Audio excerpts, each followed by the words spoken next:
saat kondisi kayak begini menaikkan BPJS ya menurut saya orang tepat, orang tidak pas karena masyarakat baru banyak yang di PHK, banyak yang dirumahkan, bagi yang mandiri juga kondisinya tidak bisa mengais rezeki.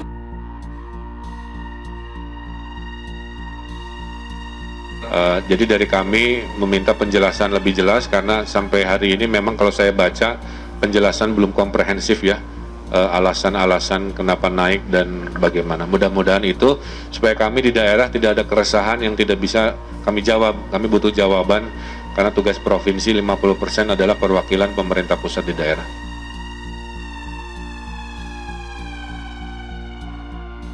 Cukup berisiko sebenarnya secara politik dan sangat tidak populer ini, sebenarnya Presiden harus mengambil itu dan akhirnya reaksi juga luar biasa. Tapi sepertinya juga kita harus memaksa BPJS harus jauh lebih profesional. BPJS merubah diri, BPJS harus dikelola secara profesional dan mesti ada terobosan-terobosan, tidak bisa business as usual.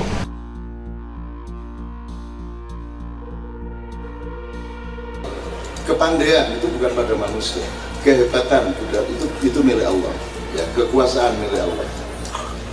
Jadi kalau Anda memperjuangkan kehebatan diri Anda nanti akan kejelek sendiri terhadap diri Anda dan kehidupan. Jadi 3 kategori itu sebenarnya untuk mempelajari mana yang sumbernya Allah, mana yang kreativitas manusia. Itu semua harus kita tata supaya Anda tidak menderita.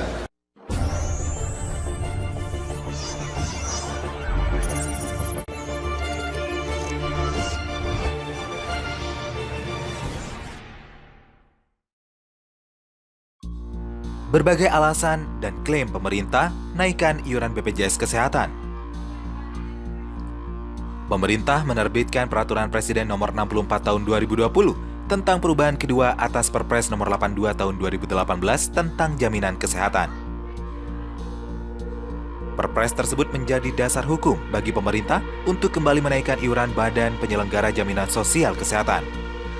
Padahal sebelumnya, Mahkamah Agung telah membatalkan kenaikan BPJS Kesehatan berdasarkan Perpres Nomor 75 Tahun 2019 melalui putusan MA Nomor 7/P/HUM/2020. Berdasarkan Perpres baru, iuran peserta mandiri kelas 1 naik menjadi Rp150.000 dari saat ini Rp80.000. Iuran peserta mandiri kelas 2 meningkat menjadi Rp100.000 dari saat ini sebesar Rp51.000. Kemudian, iuran peserta mandiri kelas 3 juga naik dari Rp25.500 menjadi Rp42.000. Namun, pemerintah memberi subsidi Rp16.500 sehingga yang dibayarkan tetap Rp25.500. Kendati demikian, pada 2021 mendatang, subsidi yang dibayarkan pemerintah berkurang menjadi Rp7.000, sehingga yang harus dibayarkan peserta adalah Rp35.000. Meski demikian, pemerintah mengklaim bahwa diterbitkannya Perpres baru tersebut adalah untuk lebih memberikan perlindungan kesehatan masyarakat secara keseluruhan. Ini bukan jangka pendek, tapi jangka panjang supaya ada kesinambungan dan kepastian, kata Direktur Jenderal Anggaran Kementerian Keuangan, Askolani, dalam media briefing secara online Kamis kemarin. Pemerintah juga mengklaim telah melakukan perbaikan pelayanan kesehatan sesuai ketentuan perundangan. Selain itu, Askolani menegaskan bahwa iuran BPJS Kesehatan tidak mengalami kenaikan untuk kelas 3 dalam implementasinya di lapangan. Askolani mengatakan kenaikan tersebut hanya tertulis naik dalam regulasi. Dalam hal ini, regulasi itu adalah Peraturan Presiden Nomor 64 Tahun 2020. Ia mengatakan, dalam Perpres tersebut memang disebutkan bahwa tarif kelas 3 untuk peserta mandiri segmen pekerja, bukan penerima upah dan bukan pekerja, mengalami kenaikan. Dia menjelaskan pada tahun 2020 ini, terutama dalam masa pandemi, pemerintah memberikan bantuan pendanaan yang mencapai Rp3,1 triliun. Dengan bantuan dana tersebut, maka setoran yang diberikan masyarakat untuk segmen PBPU dan PB tidak mengalami kenaikan atau tetap Rp25.500. Dalam Perpres baru, iuran peserta mandiri kelas 3 naik dari Rp25.500 menjadi Rp42.000. Namun, dari jumlah Rp42.000 itu, pemerintah memberikan subsidi sebesar Rp16.500, sehingga masyarakat tetap membayar sebesar Rp25.500. Implementasi di lapangan tidak ada kenaikan, sebab tetap dibantu pemerintah.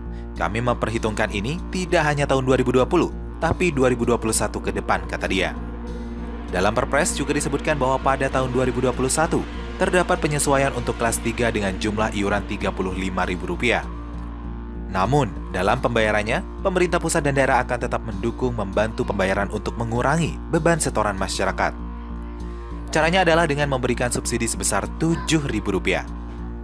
Staf ahli Menkeu Bidang Pengeluaran Negara Kementerian Keuangan Kunto Wibowo Dasa mengatakan, diterbitkannya Perpres itu sebagai upaya untuk membangun ekosistem program jaminan kesehatan nasional. Utamanya, kata dia, agar program tersebut tetap berjalan dengan sehat dan berkesinambungan. Penyesuaian iuran JKN lebih supaya program berkesinambungan dan memberikan layanan tepat waktu serta berkualitas termasuk terjangkau untuk negara dan masyarakat, kata Kunto pada acara yang sama. Ia mengatakan, bagi negara harus ada arahan berapa besaran iuran yang bisa dilakukan JKN dan terjangkau sesuai kemampuan masyarakat. Besaran iurannya pun, kata dia, harus sesuai dengan perhitungan aktuaria. Dari perhitungan aktuaria, besaran iuran BPJS Kesehatan bagi para pesertanya justru lebih besar. Besaran iuran untuk peserta bukan penerima upah mandiri kelas 1 bisa mencapai Rp256.000. Kelas 2 mencapai lebih dari Rp184.000 dan kelas 3 Rp137.000. Itu murni perhitungan aktuaria, tapi kami tak menetapkan besaran itu dan lebih disesuaikan dengan kemampuan membayar masyarakat, kata dia. Dalam Perpres nomor 64 tahun 2020, iuran peserta BPJS dibagi ke dalam 3 segmentasi. Pertama, penerima bantuan iuran kelas 3 adalah sebesar Rp42.000 yang nilainya sama dengan Perpres nomor 75 tahun 2019.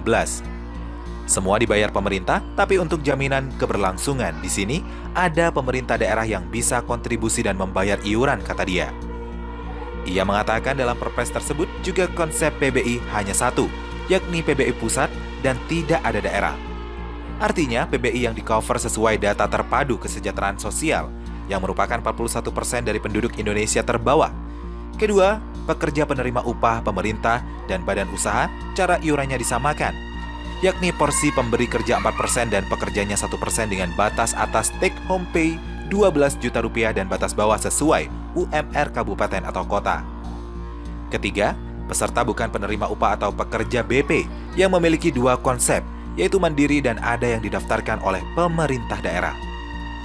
Sementara bantuan subsidi dalam Perpres baru yang diperuntukkan bagi kelas 3, yakni sebesar Rp16.500 pada tahun 2020 dan Rp7.000 pada tahun 2021, berlaku bagi peserta BPJS aktif. Bantuan subsidi ini diberikan pada peserta yang status aktif. Jadi kalau aktif, pemerintah baru akan beri bantuan sebesar Rp16.500 atau Rp7.000, dan kalau tidak aktif, pemerintah tak bayar, ucap Kunto. Kenaikan iuran BPJS Kesehatan juga bertujuan untuk memperluas Universal Health Coverage atau cakupan akses terhadap pelayanan kesehatan. Pasalnya, saat ini peserta JKN sudah mencapai 82% dari total penduduk Indonesia. Sementara pemerintah menargetkan 100% atau seluruh masyarakat terdaftar sebagai peserta JKN. Kita ingin menuju ke UHC. Semakin sedikit lagi iuran yang masuk itu akan semakin susah meningkatkan kepesertaan. Makanya perlu upaya ekstra untuk capai Universal Health Coverage, ujar Kunto. Kunto mengatakan dalam segmentasinya, saat ini penerima bantuan iuran mencapai 133,5 juta penduduk atau 60% dari total peserta BPJS Kesehatan. Dari jumlah tersebut, sebanyak 96,5 juta ditanggung oleh pemerintah pusat dan sebanyak 37 juta ditanggung oleh pemerintah daerah. Kemudian, untuk peserta dari sektor formal, ada sebanyak 17,7 juta pekerja penerima upah dari pegawai negeri dan sebanyak 36,4 juta dari badan usaha. Adapun pekerja bukan penerima upah mandiri yang didaftarkan ada sebanyak 30,4 juta dan bukan pekerja ada sebanyak 5 juta. Dengan kondisi tadi iuran yang pasti defisit BPJS pesertanya, maka kami arahkan ekosistem JKN supaya tetap sehat dan berkesinambungan, kata Kunto. Ia menuturkan penguatan JKN dengan skema asuransi sosial bersifat wajib perlu dilakukan. Sifat wajib yang dimaksud adalah sakit atau tidak mensyaratkan harus membayar iuran. Jika semua masyarakat memiliki asuransi lewat BPJS Kesehatan itu, maka iurannya pun akan lebih murah. Direktur Jenderal Anggaran Kementerian Keuangan, Askolani menegaskan, pemerintah daerah harus berkoordinasi dengan pemerintah pusat terkait kepesertaan program JKN. Hal itu juga tercantum dalam Peraturan Presiden Nomor 64 Tahun 2020 tentang perubahan kedua atas Perpres Nomor 82 Tahun 2018 tentang jaminan kesehatan yang baru saja diterbitkan. Menurut Askolani, pendanaan terkait program JKN akan dilakukan sesuai kewenangan. Namun dalam pendataannya menjadi satu pintu melalui pemerintah pusat. Dengan demikian, Pemda tidak lagi melakukan pendataan secara sepihak seperti yang selama ini dilakukan.